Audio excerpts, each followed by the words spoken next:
What is going on, everybody? Thank you all so much for tuning into this live stream segment of Mi Casa Tu Casa. And of course, as always, I'm your humble host, Niko. House. Today I have with me one half of the Convo couch.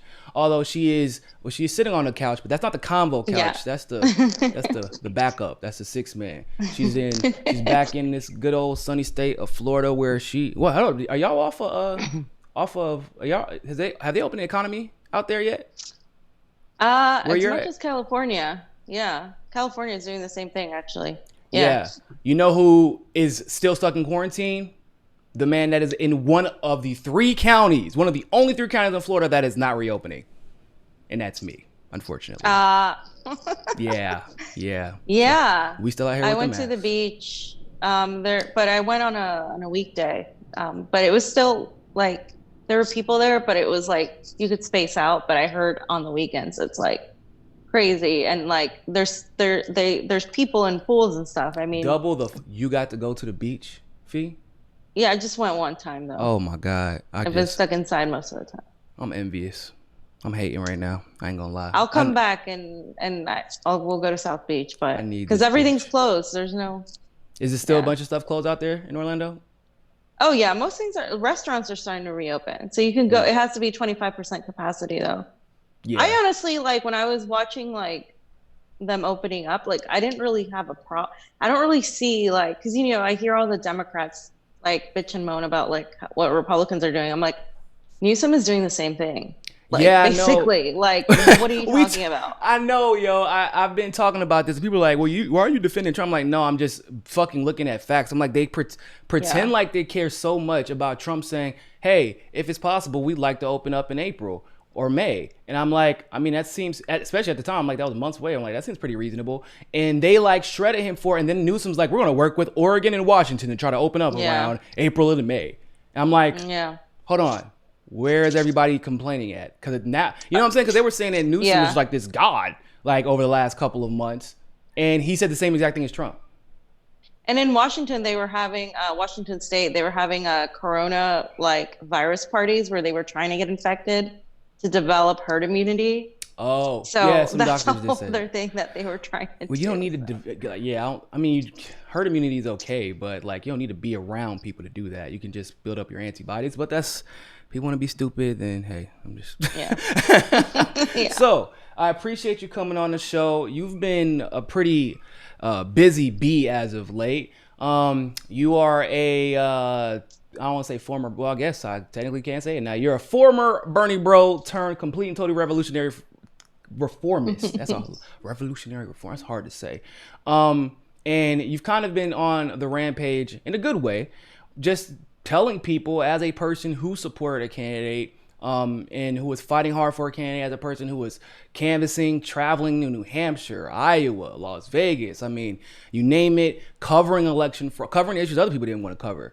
You have been ringing an alarm saying, look, y'all, stop pretending as if these politicians are gods. Stop pretending as if they're infallible. We have to look at things critically in order to move forward. So before we go into this, because it's kind of dealing with the topic with Nomiki, can you kind of explain your perspective real quick? I don't think I've had you on the show to talk about that as a former Bernie supporter. No, so my whole perspective is I will respect Bernie Sanders for the work he has done. He's the reason I'm here and we're having this conversation. He did inspire millions of people to take action. And that's something I will never take away from him. And I think a lot of people, like, I can't win. It's like some people are like, you're not criticizing him enough. And like, you're being too kind on him. And then some people are like, oh, wow, you're saying Bernie is this and that. And so like, I'm getting it from both ends. And it's like, okay, guys, like my whole thing isn't to blame everything on Sanders, but I do feel there is culpability in the fact that he trusted the wrong people, Jeff Weber, his friend, for however 20 plus years. And he just basically gave him reign in a campaign, and he brought in establishment people literally to run the campaign. He brought in literal them felons from the outside. He brought in literal felons. And it's not even that about anything against felons. It's about the fact that this is an actual guy that was convicted for embezzling money and What kind of They money? weren't Because that's transparent. important considering who he's working Yeah. for. His own union. Yeah, money from his own union. And like he the whole time he was campaigning for Bernie, I don't know if you remember the times he was on Rising, but Yeah. he was talking about his consultant company. He made it all about hashtag Brown Consultants Matter. This is about Chuck Rocha. And then he also, when he was in California, the rare times that he would talk about his consulting company. He wouldn't really mention Bernie, and people started noticing. They were like, hey, what's wrong with that? But of course, he got good publicity from a lot of the mainstream media, and they were all like, no, Chuck Roach is great, blah, blah, blah. And then he even took credit for the Latino vote, which is ridiculous. And so, I was on the ground with a bunch of activists that were really being bullied and belittled by the campaign staff there in Los Angeles. Simultaneously, I was hearing about stories everywhere else, whether it was Las Vegas, Iowa, New Hampshire, the problems that had been happening. So that's why, it's not a lie. It's like all these people had these stories, but all of them wanted to wait to say anything because they thought, wow, this can hurt Bernie's campaign. We're fighting mainstream media's mirrors. We don't want this to conflict with what really Bernie Sanders is doing. Let's stay quiet. And then, of course, we saw what happened. So, that's the gist of it. Now, in that light, Nomiki Konst just wrote or put up a video, I guess, yesterday or the day before yesterday. And I'm not playing it for several reasons, mostly just because I can't listen to it anymore. It's very frustrating to listen to. I'm not even joking.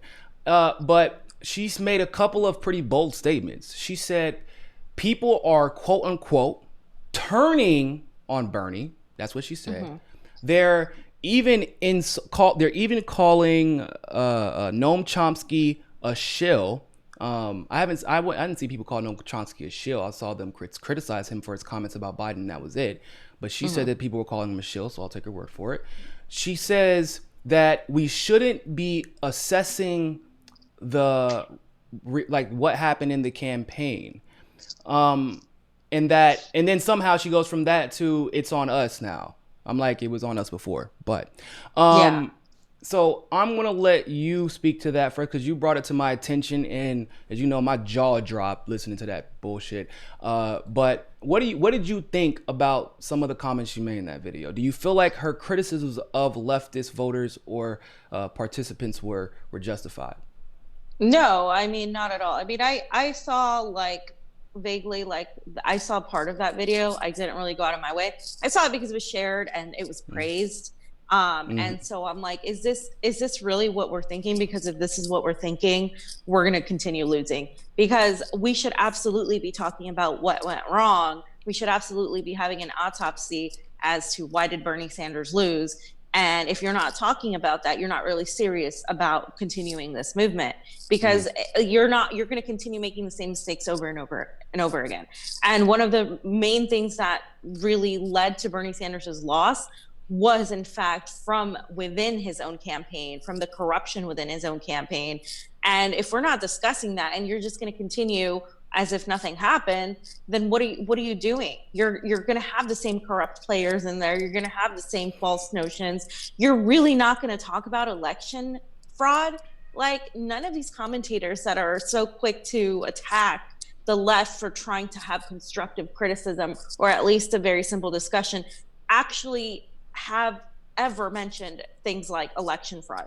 They didn't even criticize the Bernie Sanders campaign because they wanted to have, be little fanboys and girls and have a really good relationship and get propped up by the campaign and be these little, oh yeah, Bernie, go Bernie. But there was nothing of substance in that. If we really love our country, it's the same way with any political person. We really want them to succeed. When they do something wrong, or when there's something that we see as wrong, we give constructive criticism. I don't agree with necessarily canceling Bernie or even Noam Chomsky, but I think that point that she made, it's missing the point. Like, okay, I understand, like, calling him a shill, but why are you focused on that? Why aren't you focused on the reason why people were upset at Noam Chomsky? It's because he was telling people to go vote for Joe Biden. And I mean, that speaks to his privilege, because we have to understand that there is a certain type of class and race privilege. And in Noam Chomsky's case, he's an intellectual. He's not poor. He's been completely out of touch with the ground and with people who are working class, are what they're undergoing. And so to really dismiss just the leftist criticism of him as something is just whining is like, really? Can I say that especially what he said, he gaslit the hell out of the progressive. He said, "Oh, this is just like with the Nazis and Hitler." Bro, why are you giving Trump that much credit? Trump couldn't be Hitler in his best day. Like, he wishes he could be that damn evil and strategic and like that. It's not even close, bro. Like, let's keep it real. And when you say stuff like that, it really denigrates and minimizes your overall message. And you should absolutely be called out for it, because the left does value Noam Chomsky, but the more you make statements like that, the more that value diminishes, right? And I think that's what people need to understand. And they do value Bernie. Like, I don't believe in cancel culture, like, in general. Like, I'm just not about it. I critique where critiques are necessary. I also give credit where credit is due. But I agree with you that we just see too much fangirling and fanboying, and gatekeeping. And in general, yes. And when you open up your oh man, people are turning on Bernie. What is your definition of turning on Bernie? Saying that, Bernie, I donated all this money I didn't have, time that I didn't have to spend. People quit their jobs. I know someone who basically failed their senior year in college in 2016 because they were working for Bernie. They had to repeat their senior year. I know plenty of people who did something to that effect, went broke because they quit their jobs. They lost, promotions. They like lost degrees, didn't spend time with their family because of this movement that he started, promising that he would fight for us and with us. When crunch time came, he didn't. And I think the people who donated all that time, money, and effort have the right to say, we feel let down. We feel betrayed. We feel you turned on us the moment you tried to attack us or criticize us and say that we were irresponsible because not only for not voting for Joe Biden, but if you sit on your hands, which basically insinuates he doesn't only want you to vote for Joe Biden, he wants you to work to get Joe Biden elected. What the hell? How do you not talk about that, especially in the context, if we're just speaking, because she talked at the end of the video, she says, oh, it's about winning. It's about winning, as if she knows what that entails. But she says it's about winning, but we're like, okay, so what did she do to help Bernie win in 2020? Like, let's just take, because we're talking about Nomiki Konst's video. I'm not picking on her, but I'm using her as an example because she was one of the pundits, in my humble opinion, that caused Bernie Sanders to lose in 2020. Because what did she do? When it was time to talk about the reality of how election rigging would lead to an eventual superdelegate takeover, not necessarily because Bernie would lose the plurality, but because he wouldn't get enough he wouldn't get that 1,991, and they would make sure of it. They don't have to make it look like he lost. They just need to make it look like he didn't win by enough. And you look like a dick if you challenge because you didn't win by enough, right? When we were talking about election fraud, what was Nomiki talking about, Fee? Well, she was saying that Bernie Sanders was going to not even need to go to a contested convention, that it was just going to be a landslide victory. She said it was impossible. Was the most, intersectional, big, blah, blah, blah. And like, it's that intersectional, interracial. Like, which it was, okay, but it only on a lot of it was like, there was those issues on the inside. There was also the issues of pushing away the grassroots. There was all these issues of election fraud, and there wasn't really any constructive criticism from a lot of these commentators that are so hailed by the left. No, their criticism was be meaner to Joe Biden. Oh, really? You think? Right. Like, that's not strategy. Like, I mean, we're winning. It was just like very like rose-colored glasses. And I remember us talking about the same thing. I remember us saying, this is not going to be easy. It's going to be very difficult. And I mean, not to pat ourselves on the back, because I'm sad we were right. Because I just, it's like, we've gotten a lot of these things right, not because we're some sort of fucking geniuses, but because we simply are listening to what's going on the ground, as well as what's going on politically. You can't just get stuck in your echo chamber of the Bernie love. And we actually want to win. Like, I think that needs to be like said, like we actually want to win, like, because we understand what's at stake. People like Nomiki know if like her family is pretty damn well off. Nomiki, I don't know personally, but she comes from wealth, and she comes from a political wealth and political elite. She doesn't need victory, and the people that she hangs around doesn't need a person who's fighting for Medicare for all with tooth and nail. Doesn't need a person who's fighting for UBI tooth and nail. They don't, or federal jobs guarantee or Green New Deal or off. Like she don't need that. Nomiki gonna be all right. Nomiki can move wherever the hell she wants to. She's gonna use her status and her blue check to go get a job talking in Sam Cedar studio because she sees it as another opportunity to make a quick dollar and get her brand out there. But like, yo, the reason I got into politics, and somebody asked me this morning, they said, what was it that got you into politics? What made you feel like you had to get involved? And I tell people it had nothing to do with politics, actually. My mom was the best at what she did. She was the absolute best with no degree because she wasn't making enough to afford to go back to school at the same time when she had to take care of 2 boys. Then she was a black woman. So no matter how good she was, other people got credit. And of course, that impacted our home because she is a black woman and she is a single mother. There are certain limitations that come with that in our system. And I knew for a fact that if my mom, now she's rewarded for it, but it took twice the time that it would if she was a white guy. Let me put it like that. But if my mom, with being the literal, I'm not joking, she was the best. So she worked at Best Buy. She was a manager, a general manager, and she was a manager of the first Best Buy mobile in the country. At every single position she was at, she was the #1 in the country. And every time someone else got offered a corporate spot, she would, I'm just going to be patient.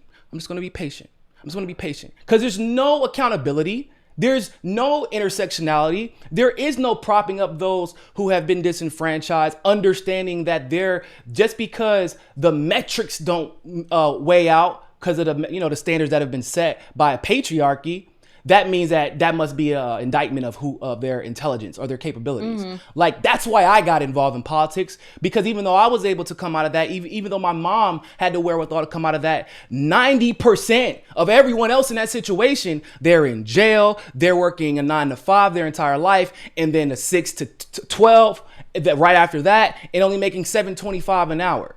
I don't want that to happen to anyone else, but that's why I'm involved in politics, because I understand that everything is politics. And some people simply don't get that. Would you say it was fair to say that there were a lot of pundits and the way they treated people, the way they treated anyone who was not anti-Bernie, but even people who just were like, I decided I want to support this candidate instead. Do you feel like there were a lot of pundits who were doing victory laps basically since January 2019? Yeah. I mean, and while they were doing victory laps, they were completely missing everything that was happening. And they were so enamored with this idea that this was going to be just a wonderful win. And, they bought into the Chuck Rocha bullshit. They bought into the fact that even though Weaver was still involved, this was going to be a much better campaign. And it wasn't. I mean, I started criticizing the campaign from the get-go when the foreign policy aspects were not lining up. When they started having very, very establishment type of foreign policy, very centrist, dedicated. And what I learned later, Matt Duss entirely, even Faiz Shakir from Center for American Progress. He was involved in 2016, but not in the way he was this time. And it just felt completely different. As a Sanders supporter, it felt entirely different. And you can talk to pretty much every person that has said anything or that has volunteered and felt, a slash by the campaign, that it felt entirely different. It felt like it was not the same grassroots type of you bring your own sign and we're all going to be together. It was very top down and hierarchical. And you would have known that, and you would have started talking about it in bits and pieces had you not had these glasses on where you just wanted to be like, yeah, we're winning. And it was very arrogant of people to think that. Yes. And I want to say, just to speak to what you just said. So as an example, I can provide a personal example of exactly what Fee is talking about. So I was the state director in North Carolina until literally February of 2016, which is like 3 weeks before the primary. And I'm talking about I was state director from 2015 of May. No, excuse me. Like June, July. No, when did school start? August, excuse me. So June. Is that June? July? August. July. Sorry, bro, that was a long time ago. But I was that state director. And so here's the reason why. So I started Carolina Students for Bernie Sanders. We became the biggest college organization in the country for Bernie. Shortly after that, we became the biggest organization in the country for Bernie. We organized a couple of his events. I was getting all the colleges organized. So I got elected to be the president of North Carolina Colleges for Bernie. Because we were able to work and engage with the community and we were very fucking effective, they were like, okay, so you were in charge of the organization that started this. It only makes sense to have you be the state director. That's grassroots. Okay? Yeah. I wasn't a consultant, right? I was a college kid who pulled up my bootstraps and worked with other people who wanted to see these policies pass. And that's how they determined who should be the state director for that state. Somebody who believed, and you had to see the progress and the dedication. That's grassroots. That is not what we saw in 2020. There was no one who started from the bottom and had an opportunity to be the state director by the end just by their diligence and hard work in 2020 in Bernie's campaign. That wasn't the case. Nope. They were appointed, they were selected, and they were selected majorly by from Jeff Weaver to Chuck Rocha, who did the state hirings, and then even people below that. And now, we find out, and this is only relevant, not because I give a damn about people's relationships, but because of the sort of nepotism and the favoritism that went on, is Jeff Weaver's engaged to the California deputy state director. Oh, I thought that was Chuck Rocha. Is Jeff? No, that is? Jeff. Wow. It's Jeff Weaver. Yeah. And this was verified in a chat of the campaign from a couple of my sources. And so that is, it's verified, they're engaged. And it's just like, this person, Shelley Jackson, was such a huge issue to what happened in the Bernie Sanders campaign in California, because when the field organizers brought up 2016 and that they were worried about provisional ballots, she said that was conspiracy theory. And they all, like, the other regional directors were told that they couldn't be sharing any sort of unverified theories. So things that Pasta and I were talking about, they completely said were unverified theories. We mentioned that before. And so they gaslit the field organizers to say, like, you don't talk about this. When they were asking about, when they called the Bernie hotline, when one of the field organizers called the Bernie hotline, which was supposed to help when you had questions about the elections, they were chastised and yelled at by Shelley Jackson, saying, why are you doing that? You're not supposed to call. So, I mean, there was these all these types of characters in the campaign. And they, when we brought up to them, there's a video where Pasta asked was trying to talk to Jeff Weaver, and then he actually got a question into Rafa Navar, who was the California statewide director. And that he was like saying, hey, we're told, like, if you don't do this, you're going to get a provisional ballot. And then there's a conditional ballot. He's like, no, that's not true. Everybody gets a normal ballot. And that was like right before, when they had a press conference after the fact, we had brought up all these issues. So if you recall, and I'm a pat Fiorello on the back real quick, and Pasta as well. Because so Jimmy had Pasta on during the election to talk about some of this stuff. Fiorello just recently went on Jimmy to do the autopsy of Bernie's campaign. But outside of maybe going on a couple of other shows, Nomiki, y'all were groundbreaking news, video footage. I mean, bro, you have Pasta going off because y'all are literally catching in real time someone giving people provisional ballots. By definition, will not be counted, at least. Like, optimistically, they just won't be counted until way later. So they won't be counted for that election. And y'all are catching this in real time. Sam Cedar don't bring you on. TYT doesn't bring y'all on. Oh. And y'all are in California. There's no excuse. They don't even cover it. And they're like, it's about winning. No, it's not about winning. It isn't about winning. It can't possibly be about winning, because the one thing you need to win, we all agree, is the damn votes to count towards the candidate they were meant to count towards. And you won't even cover that. So how are we gonna pretend, like have the audacity to pretend that it's about winning for a lot of you people? Because it isn't. It can't possibly be that. It was about, if Bernie wins, I could make a lot of money. I could get a lot of clicks. I will know some people in the White House. I'll be able to get that White House press pass. That's what y'all were thinking about. Y'all didn't want to rub the wrong people the wrong way by calling out their incompetence. Meanwhile, and I'm going to fucking brag real quick on my damn self, because I was very fortunate to be a surrogate for one Tulsi Gabbard. I was part of the only campaign in the entire election where I was a surrogate allowed to criticize my candidate and still be invited to speak at events, be thanked for the criticisms. Yep. That is because Tulsi actually wanted to win. She understood that I can be as pretty, as nice, as this, as that, as have the best policies, but if I don't listen to people, because you can't possibly know everything in the world, and Tulsi's an extremely smart person. But if I don't listen to people who know what they're talking about, who are on the ground, how the hell am I going to win this election? When you're going up against somebody like Trump, if we're being realistic, who has a bigger grassroots movement than Tulsi and Bernie and everybody else in the Democratic Party combined. Like, this is just a fact, unfortunately. So let's get through some of these super chats real quick. Rinston, the buck stop. Thanks for the super chat, man. The buck stops with Bernie, and trusting the Warren wing cost him.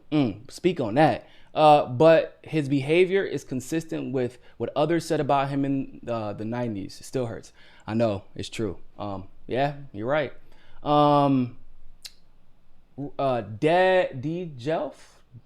DJ Elf. Oh, hot. Please, thank you for the super chat. Please investigate infiltration of Tulsi campaign. Actually, you would be pleased to know that when there were signs of infiltration in the Tulsi campaign, Tulsi took those criticisms very seriously, and they were addressed in whatever way they needed to be addressed. Is that one of the instances actually got reported in the very beginning of the campaign? Once again, the difference between someone trying to ride a wave and someone trying to win on their own laurels. I think we have one more. Glory Jones, Fee, you've been killing it as usual. Hi, Glory. Glory, the most popular progressive on YouTube. Appreciate it, Glory. So I want to talk about other strategies that should have been implemented that we were once again discussing. Jimmy talked about it too. Coalescence, legislation, because there was a lot of legislators on that goddamn stage that could have used their platforms as Congress people in order to bolster a message and bolster legislation that could have fundamentally changed the outcome of this race, because we understand how there are these resonant effects that when you speak about something, it, like with UBI, what we're seeing right now, it becomes an issue. So let's talk about the fact that there was legislation introduced not once but twice, once in 2017 and then again during the election, called the Securing America's Elections Act. Fiorella, why the hell were we one of the only maybe 3 channels to cover the Securing America's Elections Act when half the party, not only the party, Bernie himself, oh, well, we got to protect from Russian hacking, right? Even if that was your only reason, even only talk about the Democratic Party cheating, even if that was your only reason, you said you need to protect from Russian hacking. The Republicans, they said that the Democrats are cheaters and they commit voter fraud and okay, whatever. So everybody said that there's election integrity issues. So why wasn't Bernie speaking about the Securing America's Elections Act, and why wasn't the other pundits and commentators who supposedly are worried about winning, why weren't they talking about this as well?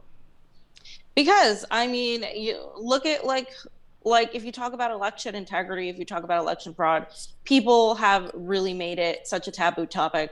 They really equate it to conspiracy theory. And I think 2020, though, really started changing that, because I saw more people being engaged in it than before. But again, we were like the only people talking about it, because these people aren't even serious. I mean, these pundits don't care, because they have bought into this idea that this country is like fine as it is. Some people are paid to lie to people, and tell them that their elections are fair and transparent when they're not. And it doesn't matter. I mean, I had to argue with people on the left, even giving I got smeared for trying to help when it came to the election stuff months and months before anything happened, for putting out tweets. I mean, the campaign called people to take my tweet down.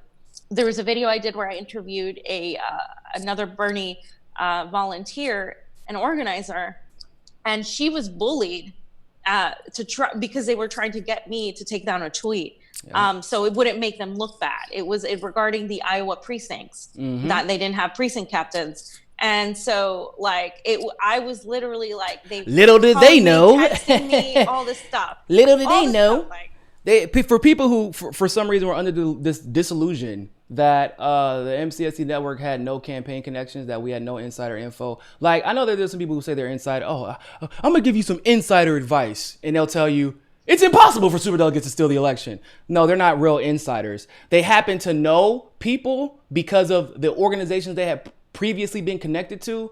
But the activists here at the network, we know people because we were activists. They know us from activism. Hell, the person that I knew at the campaign who was like the second, should have been considered the second in command by the title, didn't even know I had a show until a year ago. The only way they knew me was because of activism, the DNC fraud lawsuit, and because of my work in North Carolina. Fiorella only knew these other organizers because literally they're out together all the time organizing.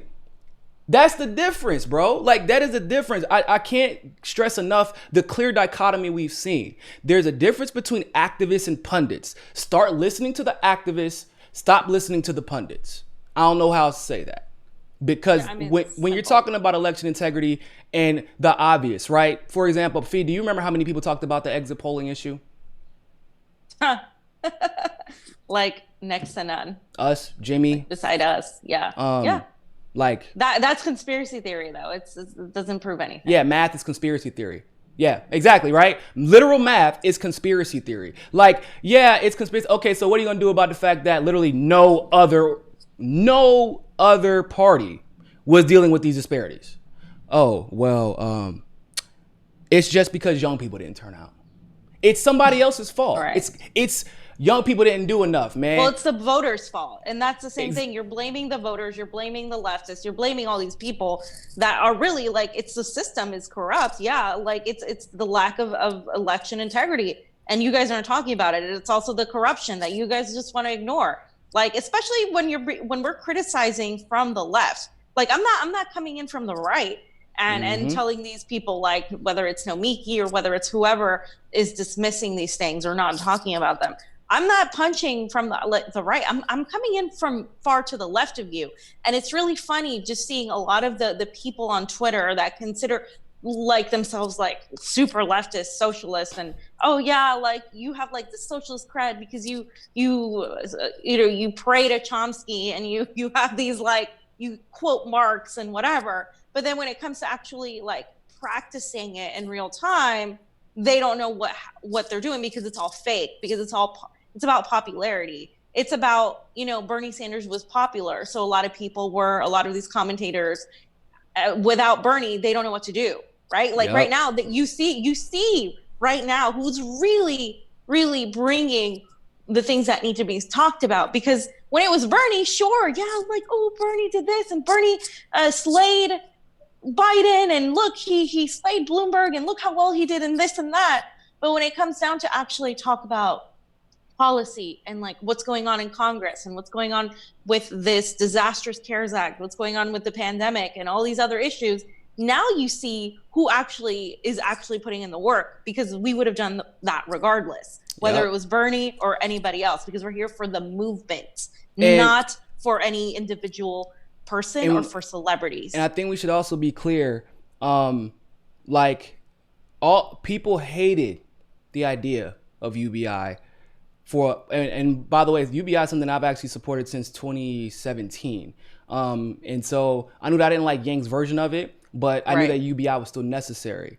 But everyone all of a sudden said UBI is a libertarian policy. Why? Because I hate Andrew Yang. Hold up, what? Okay, well, what about Security American Elections Act? Well, hold on. Who introduced it? Tulsi. Oh, no. Nah, we ain't gonna talk about that. Yeah. Ooh, okay. Like, so what about, so climate change can't wait, right? Yeah, climate change sure can't wait. Oh, so you're gonna talk about the off act. Well, who introduced it? Tulsi did. Oh, no. Oh, no, can't do that. Well, like, and it was like roll downhill. Like, all these policies were being either discussed or introduced by people they may not have liked. And so all of a sudden, that must have meant that the policy wasn't good. And what it honestly looked like, if you're going to ask me, is that they could not possibly have anyone else who made Bernie look like he was half-stepping on any issue. And instead of pushing, because now guess what? After all that shit y'all did to try and discredit the idea of UBI, guess what Bernie just introduced now? After y'all was swearing to God, all we need is federal jobs guarantee. That's it. And you know where we all stand. We need both. We've been saying this. And that's where we stood. We said, Bernie, stop saying it's only federal jobs guarantee. Tulsi and Yang, stop saying we only need UBI. We said we need both. No, but God forbid you say something like that, because that means you might be thinking for yourself. So really quick before I let you go, Fee. You went on Jimmy Dore's show, and first of all, I watched the whole 40 minutes. It was dope. But you talked about, just from a personal level, and because they also showed that video of you in tears. Basically, I feel like you felt like you were being attacked. No, you were being attacked. Excuse me. You were being attacked. Yeah. But like, what you didn't like is the fact that you feel like the people that you worked with, the people that have given their heart and soul for Bernie, like, people wasted their time. They feel like they wasted their time. They feel like they've been betrayed. And you feel like there hasn't been any serious acknowledgement of this. Can you speak on that? Yeah. So, I mean, obviously there hasn't been acknowledgement from the Sanders campaign at all. And that includes Sanders. And I know he's upset. I've been told that he's not doing really well, that he's upset and whatever. So I'm not necessarily expecting anything right now. Mm-hmm. But I mean, the whole Sanders campaign completely is ignoring the fact that the delegates that were chosen recently. And, keep talking. I'm listening, by the way. Keep talking. Yeah. The delegates that were chosen recently were absolutely chosen based on how much they didn't bash the establishment, or never Biden, or if they were super critical of the campaign, or super critical if they were disruptors, quote. This is directly from the campaign. If they were disruptors, if they didn't fit the campaign narrative, they were completely pushed aside and not chosen. And in their place were a lot, not all, but the majority were very light burners, meaning they like Bernie, but they'll vote for Joe Biden, that they were really new to Bernie. They haven't really been working for him for the last 5 years, like the majority of people that I know. They're just willing to really cave to the establishment. Mm-hmm. Some of these people are elected officials that shouldn't even be appointed as delegates. And some of these people have connections to Anthony Rendon, who shelved single payer here in California. And this is not only happening in California, it's happening nationwide. And I knew this was a fear of mine, because back in February, the campaign had said, we only want people who are going to be pushing the campaign's mission and the campaign's whatever narrative. And what does that mean? If the campaign is establishment, then you're going to be pushing that centrist sort of narrative. Mm-hmm. And then later I learned that the campaign was really focused on those centrist people, because they had two people. They had their loyal supporters that they took for granted, obviously, that they were like, oh, they're going to vote for Bernie no matter what. So they weren't focused on that, which is why you saw the shift to the center. They were focused on getting the voters that maybe liked Bernie, but they weren't necessarily convinced. And that's how you saw that whole focus. And so they chose their delegates based on this thing. And the reason why it was so bad was because people spent years and years working for Bernie. And I'm telling you, comment after comment, whether it was Facebook, Twitter, personal messages, text messages, chats, whatever, people were like, I feel like I was slapped in the face. I've done this for Bernie. I've maxed out for Bernie. I did this and that, and I'm not good enough to be a delegate. And in my place, you're sending some sort of person that voted for Hillary and that never posted about Bernie. Like, what the hell is this shit? Spent their money to campaign for themselves. Like, delegates, people forget, before recently, the delegate race was it's an election. It usually is an election. You got to go campaign. And that was taken away. Democracy was erased, and Bernie allowed it to happen. it's the Bernie Sanders campaign, like literally becoming that which what they were set out to destroy, to combat and oppose. And that is a betrayal people feel, and people feel like they can't trust anybody now. They really, really feel down. And I mean, what is the point? You know, like even pragmatically, emotions aside, what is the point of going to get some sort of unity reform commission that really didn't really get us much last time? That is going to even get us less this time, because Bernie Sanders gave up all his leverage. He completely gave it all up when he dropped out. And so the people that might have gone there to cause disruption, which is what we should be doing, we should be making these people uncomfortable, are literally not going to be able to do that, because you push them aside, just like you push the grassroots aside the whole time.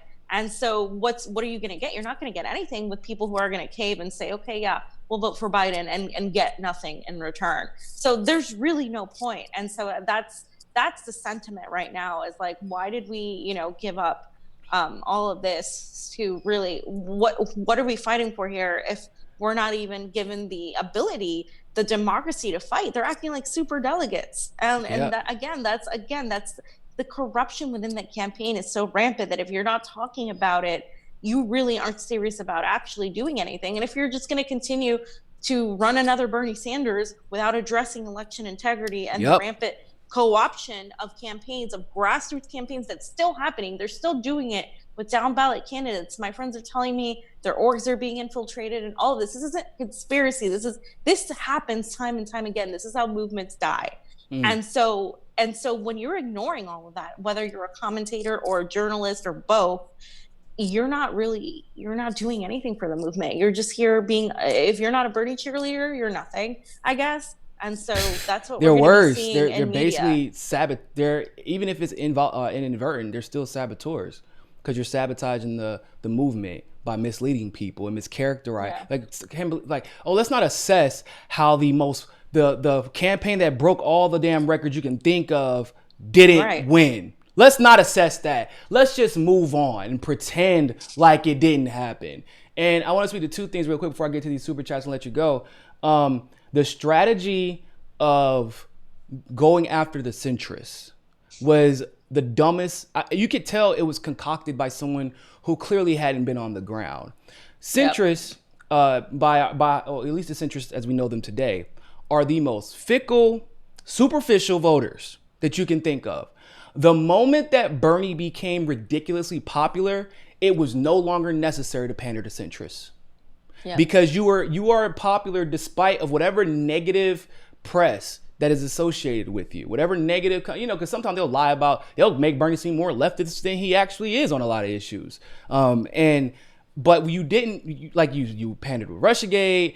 You want to talk about Venezuela. You want to talk about the way you talked about Assad and phasing him out. And like, why? Why are you going to defend Joe Biden? Why are you going to defend Elizabeth Warren, for God's sakes? Why? Why would you not defend the people that are like, you know what? Even though we're running in this race against each other, I was inspired to run by Bernie.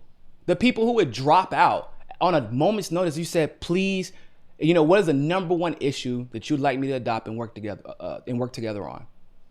This is it. Will you drop out and come and campaign for me?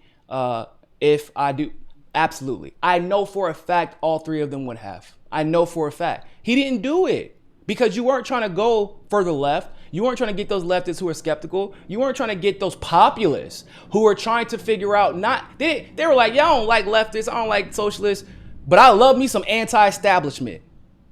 He didn't want them. And I'm like, but that's 44% of the damn country. How could you not go after them? The centrists are a minority. They're literally a minority. Always a minority. Yeah. So, and the other thing is, oh man, hold up. I don't know if I can remember. You said something, somebody's name, and it sparked something in my brain. I forgot. But maybe it was just about the hirings, like the hirings and I couldn't believe it. I just, when you were, the moment that the hiring started being announced, we were texting each other like, can you believe this bullshit? We already know where this is about to go. And it's exactly where it ended up. And they didn't hire anybody from the grassroots for key positions. That was part of the first problem. And if you recall, I mentioned there was a letter from California a while back, and that was sent back in God, a while back. Way, a while, like last year. And nothing happened. Nothing happened. I don't even know if Bernie even read the letter, if it was even given to him, because the emails were obviously campaign emails. So they, whatever. And even if it was showed to him, it was dismissed, like, oh yeah, this is just blah, blah, blah, blah, blah. We'll handle it. Because California, here's the thing with California. We won California, but we should have obliterated Biden, because you walk around here and in California, and you walk around neighborhoods, and you do not see a single Biden sign. You see mostly Bernie signs, maybe a couple Warren. Well, who the hell's gonna pass out the signs, Fiorella? He didn't campaign there. Exactly. So that's the whole point. It's like, when people were on the ground that day, I remember. Oh, sorry to interrupt. I just remembered. So what I was gonna say was, okay, you brought California. That's what reminded me. Remember, So we were watching California in real time. I was there, and Bernie was just destroying everybody.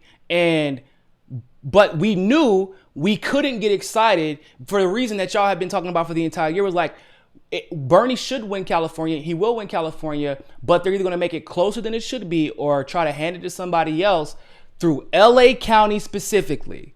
The rigging is going to be primarily in LA County. Pay attention to LA County. Look at what they're doing in LA County. Look at how they're lying in LA County. They're handing out provisional ballots in LA County. And so what happens? He's beating everybody, gets to LA County, and all of a sudden Biden is damn near tying him in delegates. What the hell? And once again, it's not like we're just seeing, oh, well, man, maybe we should just try to do better. Okay, that would be a valid excuse if y'all were not having the alarm ring for a year in advance. No, fuck that. A year and a half. Before the election started, before Bernie Sanders even announced. Fiorella and Pasta were screaming at the top of their lungs, look at what the fuck they are doing. They're trying to steal it in advance. We were telling y'all that all of a sudden they started switching caucuses to election races, like, because caucuses and technically primaries are different apparently. And then they were only using machines. They weren't doing anything. And it was all the states that Bernie won. And everybody's like, no, it's not a big deal. Why not? Because Bernie! It's a multiracial, multicultural, intersectional campaign, which means it can't be infiltrated by election. Yeah. It can't. There's no, like, what? It was just so much naivety there. It's just, I can't stand it. Let me get the super chat. A lot of naivety. Yeah. Yes. Kadeem Midget, thank you very much for the super chat. Hey, y'all, love what you've been doing this election cycle. You guys need to check out Shiniyat Chowdhury. He's running for Congress, New York, 5th New York District against Greg Meeks.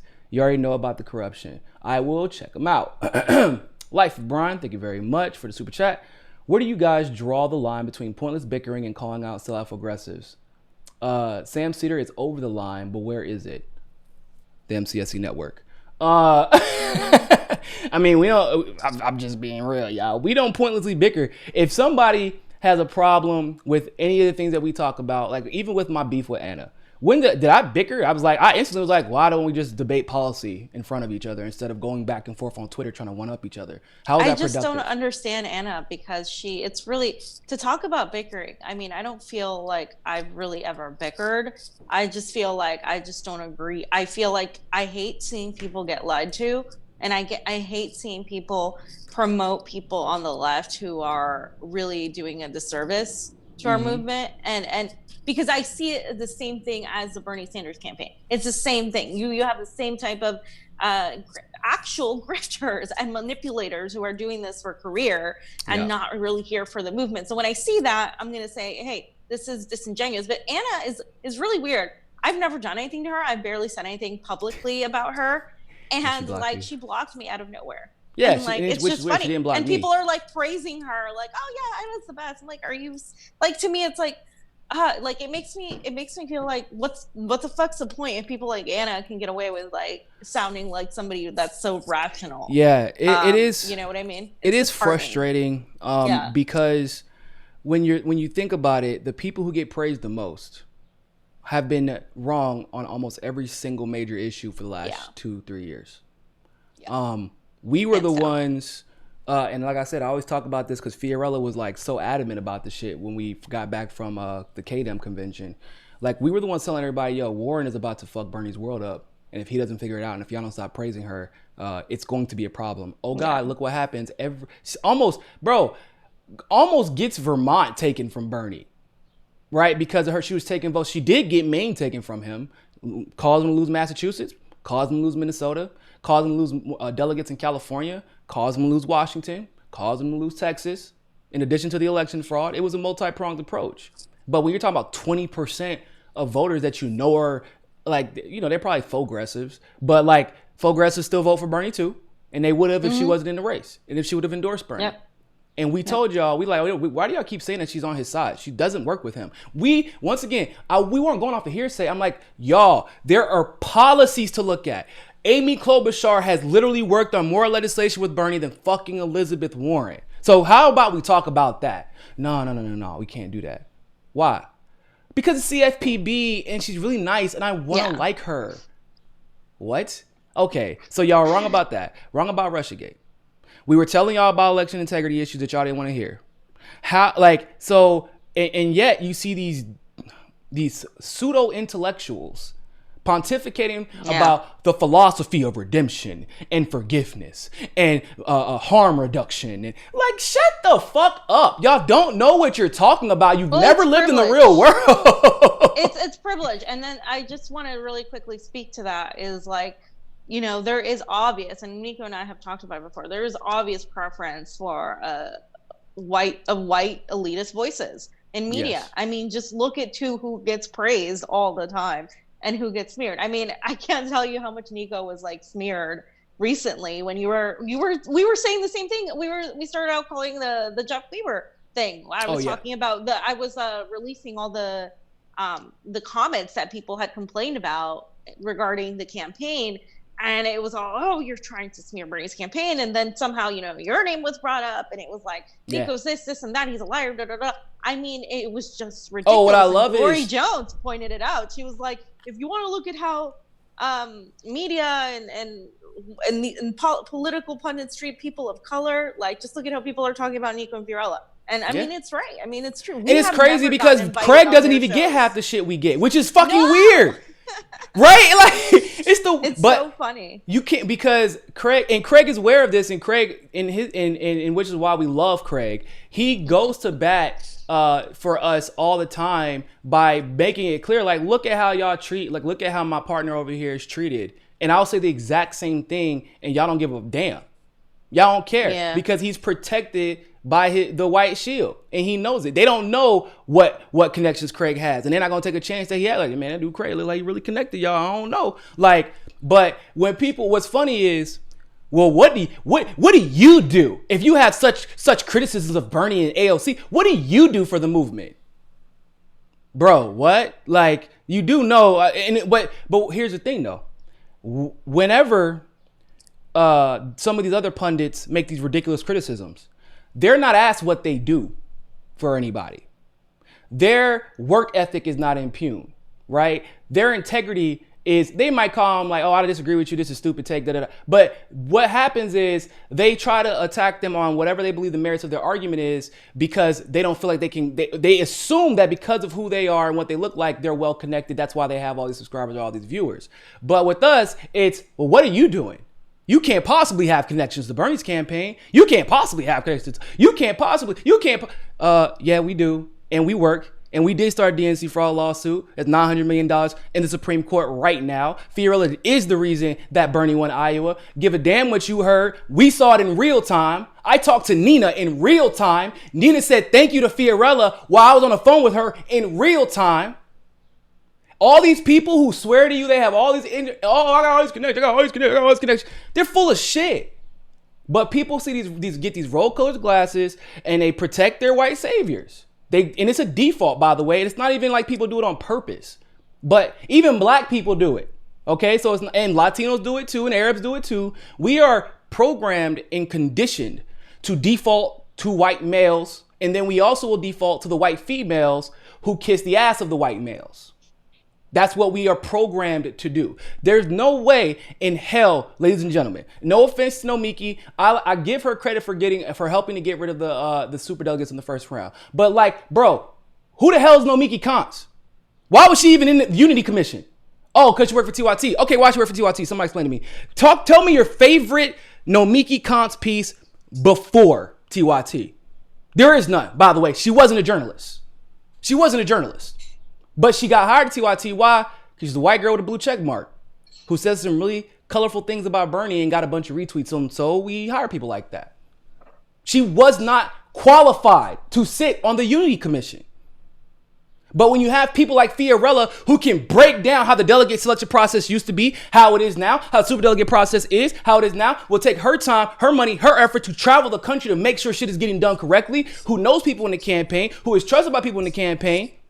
When you have them going, you got fucking Johnny going to the election, the supervisor's office and literally watching them at 12 in the fucking morning. Where are you taking those ballots? Where are those ballots going? Why are you counting them like that? Why are you using the machine? These people, the ones who are doing the work, they don't get the blue check marks. Caitlin Johnstone is probably the best writer I know. It's literally probably a tie between her, Whitney Webb, and Elizabeth Lee Voss. None of them have blue check marks, but their work has impacted this country more than anyone can realize. The ones who do the work don't get the blue check marks. They don't get hired at TYT. They don't get favored by the YouTube algorithms. And we need to start understanding that if we are ever going to see progress, the people who are afflicted by the political discourse and environment in this country are the ones who are usually the ones who are most likely to tell you the truth, most likely to do the work to make sure that it doesn't happen to them or anyone else again. The people who are telling you, vote for Biden, it's fine. It's fine. Tara Reid, I believe Tara Reid, but I'm still voting for Biden. Ain't no girl who's been a victim of sexual assault saying that bullshit. I can guarantee it. Fee, you can speak to that. I ain't gonna go there. But I don't believe that a female who's actually been a victim of sexual assault or a black man who has been a victim of the criminal justice system will say, I've been a victim of the criminal justice system, or I've been a victim of sexual assault and I'm still voting for Joe Biden. Yep. How can you say that? And the thing is, they've never been a victim of any of the shit so Kyle talks about his father. That's why he's so serious about Medicare for all. And when you really saw Kyle start to like, just kind of like, it was a flip switch when it came to Bernie, was when he really realized Bernie isn't fighting for my father anymore. And it was it. Because his father died of cancer. And he feels like if Medicare for all was a thing, then he would still have his dad here today. That switch is because Kyle, he experienced something, or that real experience was coming back to him. That trauma was coming back because he realized, oh fuck, I'm gonna have to deal with the problems if Bernie Sanders doesn't fight. And that's when you start seeing people, Kyle, fuck that, I'm gonna be in Milwaukee too, stomping with everybody else. So maybe start listening to the people who are afflicted by these issues, who are afflicted by systemic racism, who have been afflicted by sexual assault, who have actually been victims of election integrity, election fraud. If you want to know what I do, you go, which video do you want to see? The one where I'm cussing out the Board of Elections in New York, or the one where I'm in Miami talking to fucking Jared and Elizabeth Lee Beck, putting together an investigative team to start the DNC fraud lawsuit? Or the one where I'm in California with Fiorella and Pasta, where they're exposing election integrity issues? Or the one where Robbie Yeager is telling y'all the truth about Ro Khanna and y'all still defending him? Or the one where I'm in Michigan as a surrogate for Jill Stein too? Or like, which one do you want to see? Because the team got it. But the thing is, we're sycophants, we're fangirls and fanboys, we're this, we're that. Why? What's the reason? Our resume, I can put my resume, I can put Fee's resume, I can put Pasta's resume, I could put all the resumes with the MTSC network up against any of your favorite pundits, not even fucking close when it comes to this politics. I'll bet money on it. I will debate anybody, put them on my show, watch me shut their ass down. Anybody. And there's a reason for that. Because I believe in this shit that I'm talking about. Regardless of the subscriber count, regardless of the view count, when we're getting 3 million views a month, when we're getting 50,000 views a month. I believe in the shit I'm talking about. And that's the facts, bruh. And the reason that Jimmy gets shit is because Jimmy is like way more aggressive than we are about the fact. I mean, we'll say the same thing, but he's just way more aggressive about it. But the reason that also Jimmy gets protected is because Jimmy's a white guy. He knows it. He's aware of it. And luckily we have guys like Jimmy who will fight for what we're talking about because they're too rare, to be quite honest. Mm-hmm. But it's the reason that it only seems like, oh man, it's just Jimmy doing it. It's just Jimmy doing it is because there are voices out there who are also doing it, but y'all not trying to hear them because y'all don't think they're valid. Go ahead, Fee, I'll let you finish up.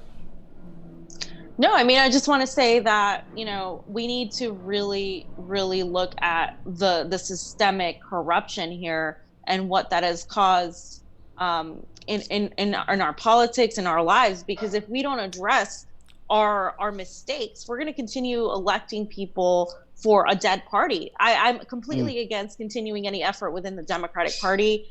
Besides maybe down ballot candidates, there's some great progressives that are running for congressional seats, for state, local seats. And okay, I support you. But at the same time, we need to move towards a general strike. And again, nobody else is talking about this. Very, very few people are talking about the general strike and how do we do that, save Jimmy Dore, us, and maybe a couple other journalists out there. They're really not addressing that. They're like, oh, who else can we select other than Biden? Anybody else but Biden now? It's become like, okay, so like who should we run in 2024? It doesn't matter who you run in 2024 because they're going to lose if you haven't addressed the core issues. So that's that. Like, stop thinking that one person running for president is going to save you. We have to be the leaders. We have to really step it up and make these politicians uncomfortable. It is okay to criticize Bernie Sanders. It is okay to criticize AOC. Stop being fanboys and girls of these politicians who are public servants to you. It is not the other way around. They are your public servants. They are here to serve you. Start treating them as such. Yep. I love what Tulsi said whenever Jimmy Dore asked her about running third party. I loved it. And people were mad at her, but I've been saying the same shit, but they were mad at her because they love just hating on Tulsi. But they said, well, what about running third party? She said, well, we don't have the infrastructure there. And if people want to see people like myself run third party, you have to get out and fight for that. I can't do that. She literally cannot do that by herself. She can't set up third parties by herself.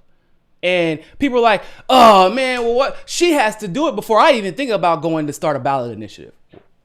Okay, what? That's not an indictment of Tulsi. That's not an indictment of Bernie even. That's an indictment of you being too lazy, waiting for someone else to solve your problems when you have at least a little bit of the power to do something yourself. But when you multiply a little bit, like by billions or millions, you would be surprised at how much change you can get in this country. Ren Stain, let me read your super chat. Thank you very much. Anna is on Jacobin and Navarro Media along with Mike Brooks pushing her nonsense. Meanwhile, y'all doing work on election fraud. I can't stand that. We'll never be part of Jacobin because Jacobin is not actually trying to get any. Well, they're a white elitist organization too. They've turned into a Bernie fan article page. That's what they are. And this is coming like it's like a Bernie blog. Like I'm, and like I freaking love Bernie. I don't even have to defend that, But I'm just saying, like, this is like, it's just ridiculous. Like, there's no criticism. They wrote an article, and I think I did a video on it where it was like. Yeah, Bernie lost because they, class and we weren't ready, and people didn't vote. It's again, you're blaming the voters. You're ignoring the system and the systemic issues that they're not addressing. Not once did they address election fraud. Not once. Y'all go tell Glory Jones that she didn't go stand in lines to vote. Y'all go tell Glory Jones and all the people that she saw at her college that why the power just went out for the first time. UCLA. Stood with me for 9 hours. 9 hours, Glory Jones and I stood at the California election, the LA Elections Board of Supervisors, where we were there for 1 minute of speech. Glory Jones was there for hours, 9 hours. I mean, the girl was there. Because of the anger of what happened. Yep. The total UCLA students who stood in line for 4, 5, 6, 7 hours because there were 4 fucking machines to vote on. And we're still being given provisional ballots. Still. Oh, they just didn't do the... Bruh, you gonna tell me all those people, they said, I'm gonna give my money, but I'm not gonna go vote. I'm gonna stand in line for this rally, but I'm not gonna go vote. I'm gonna volunteer my time, but I'm not gonna go vote. Because that is literally what happens every single time in history of... no, that's never happened. It didn't happen with Obama. It didn't happen with Bill Clinton. It didn't happen. Like, that doesn't happen. When you break records, you win elections. That's the only way to win elections, really, a lot of the times. Trump broke records. And so the person you want to go up against, the person who broke records, is the man who set the record for fucking losing. Biden's about to be a 3-time loser. 3 times. He's beating Hillary, bro. He's beating Hillary, y'all. Okay? Think about that. Ryan Chan, don't know if you heard, but Rashida Tlaib is getting primaried by Brenda Jones, who is a DNC. I actually got faith that Rashida Tlaib can smack her. Because Rashida has been probably the one consistent or the most consistent member out of the squad. She irritates me very little. And that's saying a lot. On impeachment, she was a little irritating. But besides that, it was and I think it's because Trump is a very so I'm always a little bit more sympathetic towards Rashida on this issue, because I always say, like, as a black man, I cannot pretend that Trump is treating black people like he's treating Arabs and Mexicans. And